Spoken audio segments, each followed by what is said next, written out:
Stuart, how on earth are you going to get any sleep tonight? That was incredible.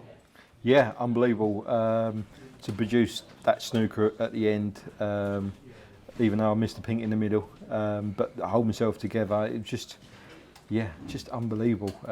Obviously, this place brings the best out of me. I know you've won the title before, but bearing in mind, by your own high standards, it's been a very average season at best. Where does that rank in terms of your individual match wins across your career? I'm definitely up there. Like I say, I went into that match, obviously after winning against Jack, that got me my top 32 place back. So I went in that match sort of thinking, got nothing to lose here. But as the match went on, I was going toe to toe with the best player ever. I was enjoying every second of it, even though when he was making 100, I was loving it. I played with a smile on my face, and that's what I'd done in 2015. So yeah, it's like you say, this place brings the best out, and it's a really weird situation because it's like I just relax. The more I relax, obviously, the better I play, and like I say, I'm loving every second of it out there. But how do you manage to trick yourself into relaxing on the biggest stage of all against the greatest of all time? That's easier said than done. How did you manage it? Like I say, like probably no expectations as the match went on. He looked like he was getting stronger and stronger, but then yeah, all of a sudden something clicked in my game. So like I say, it was like, what's the worst can happen? I can lose here, which maybe probably 9 times out of 10 I would lose against Ronnie, sort of thing, or 7 out of 10. But yeah, it's sort of. Yeah, and maybe that's how I went into the match and come out on top. And towards the end, could you sense his frustration? There was one moment where he did a Stephen Maguire and slammed his fist not onto the wood, onto the actual slate. Could you sense that he was feeling the heat? I actually missed that. I was too maybe loving the atmosphere and the crowd sort of thing. I know there was one shot he had a red in the middle. I'm not sure what frame it was. Someone moved in the crowd. Obviously, I see it out of the corner of my eye, and he got up off his shot and then missed the red in the middle, and he had a little stare at the guy. But that's what happens at the Crucible. It seems to happen.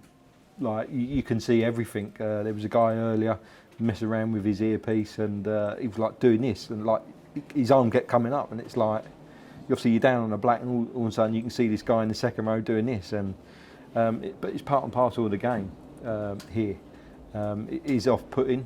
Like I say, we're out there playing for our livelihoods, but obviously people obviously just don't realise. But that's what you've got to come here and battle through all that. And of course, you know, your epic moment was 2015. It was an incredible run, beating Ronnie in the quarters, Judd in the semis, and Murphy in the final. But every time you get to the single table setup, you've got to savour it, haven't you? Because it's a completely different venue when there's only one table. It's almost hard to describe for people who've never been here. Yeah, without a doubt. All of a sudden, it's like a tight venue coming into a venue in itself. Obviously, with the new boards and all that around, I'm sure that will come out in itself and make the venue even better. I can't wait. Like I say, I'm probably going to find it hard to sleep tonight just because I can't wait to get out there tomorrow. And will your approach be any different because, you know, it's Jack? With that, no chance whatsoever. He's here in his own right. He's beat Judd. He's come through the qualifiers like myself. Go back to maybe probably a couple of years ago, we played in Gibraltar and he hammered me 4-0. So I know what he's capable of, and you can't sort of phase him. You can't get under his skin. But it's his first time out there on the one table setup. So hopefully he can have a bit of nerves at the start and up and get my foot in front and just stay there. But yeah, obviously the next 3 days are going to be great. And it's a great opportunity for all 4 players, not necessarily the quartet that everybody was predicting. Oh, without a doubt. Obviously everyone was saying that it's the Ronnie and Judd semi-final. Obviously like with John being in the quarters, coming through obviously against Mark Allen. But like I say, obviously Kyron's there, he's there in his right, he's obviously been to a final, so he knows what it's like. Dave Gilbert been to the semis. So any sort of the other 3 players that are looking at his tournaments, it's up for grabs, definitely. So yeah, it should be an interesting next few days. Very best of luck, Stuart, and well done tonight. That was an epic victory. Cheers, thanks.